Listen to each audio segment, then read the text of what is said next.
Hello, আমি doctor Sobhana Parvin. আমি বর্ধমান জেলার মন্তেশ্বর ব্লকের ডক্টর। আমার আজকের আলোচনার টপিক হলো এমার্জেন্সি পিল, যেগুলো আমরা মার্কেটে অ্যাজ আ আইপিল বা আনওয়ান্টেড 72 হিসাবে পেয়ে থাকি।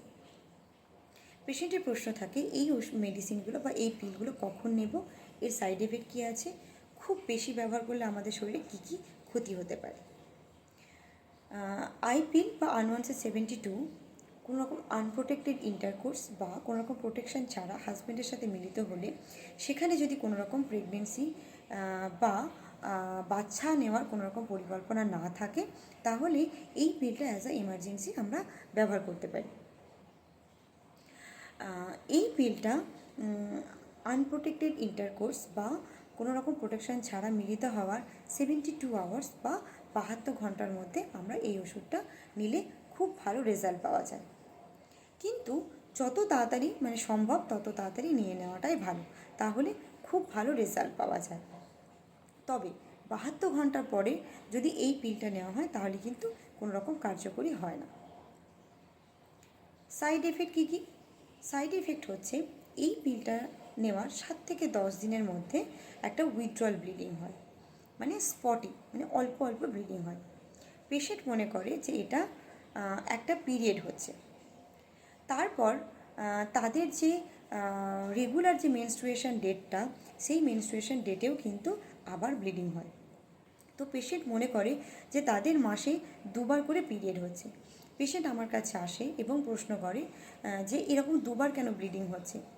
তো আমি তখন তাদের এইরকম পিল তারা নিয়েছে কি না, কোনো রকম এমার্জেন্সি পিল বা আই পিল বা আনওয়ান্টেড 72 তারা নিয়েছে কি না তার হিস্ট্রি নেওয়া হয়। তো তখন তারা বলে যে হ্যাঁ নিয়েছে, তখন তাদেরকে এটাই বোঝানো হয়।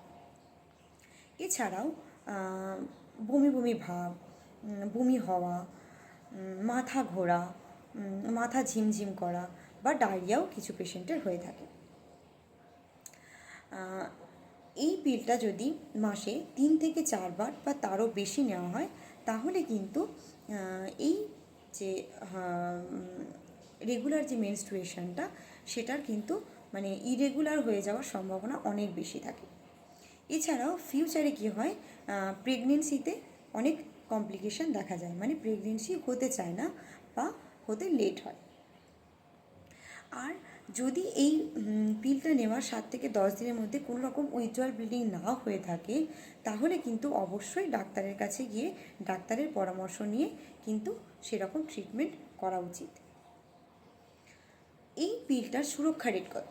এই পিলটার সুরক্ষা রেট হচ্ছে 95%। আর এই পিলটা আমাদের শরীরে 7 থেকে 10 দিন অ্যাকশান দেখায়। 7 থেকে 10 দিন অ্যাকশান দেখানোর জন্যই কিন্তু এই পিলটা যদি আমরা নেওয়ার পর আবার সেকেন্ড টাইম যদি আনপ্রোটেক্টেড ইন্টারকোর্স করা হয়, তাহলে কিন্তু প্রেগনেন্সি আসার সম্ভাবনা অনেকটাই বেশি। তার কারণ হচ্ছে ছেলেদের যে ডিমটা বা শুক্রাণুটা বা স্পামটা মেয়েদের শরীরে 5 দিন মতো বেঁচে থাকে। তো সেখানে যেহেতু সুরক্ষা রেট অনেক কম, তার জন্য কী হয়, আর 7 থেকে 10 দিন অ্যাকশান দেখায়, সেই জন্য সেকেন্ড টাইম এরকম যদি ইন্টারকোর্স করা হয় আনপ্রোটেক্টেড, তাহলে সেখানে কিন্তু প্রেগনেন্সি আসার সম্ভাবনা অনেক বেশি থাকে। আর যেহেতু এই পিলের সুরক্ষা রেট অনেক কম, তো তার সঙ্গে কি করতে হয়, যে রেগুলার যে বার্থ কন্ট্রোল পিল বা গর্ভনিয়ন্ত্রণ বড়ি, সেগুলো সাথে থাকতে হয়।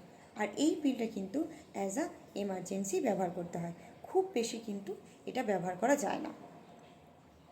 এছাড়াও কী করতে হয়, যদি কোনো পেশেন্ট এরকম কোনো রেগুলার পিল বা বার্থ কন্ট্রোল পিল বা গর্ভনিয়ন্ত্রণ বড়ি যদি না ব্যবহার করে থাকে, তাহলে কিন্তু এই এমার্জেন্সি পিলের সাথে উইথড্রয়াল মেথড বা কন্ডোম ব্যবহার করতে হবে। আমার আগের ভিডিওতে এই রেগুলার বার্থ কন্ট্রোল পিল বা গর্ভনিয়ন্ত্রণ বড়ি নিয়ে কিছু ইনফরমেশান দেওয়া হয়েছে, তোমরা চাইলে দেখতে পারো। আর কিছু যদি ডাউট থাকে বা কিছু প্রশ্ন থেকে থাকে, তাহলে অবশ্যই কমেন্ট করে জানাও, আমি চেষ্টা করব সেগুলো ক্লিয়ার করার বা সেই প্রশ্নের উত্তর দেওয়ার। ধন্যবাদ।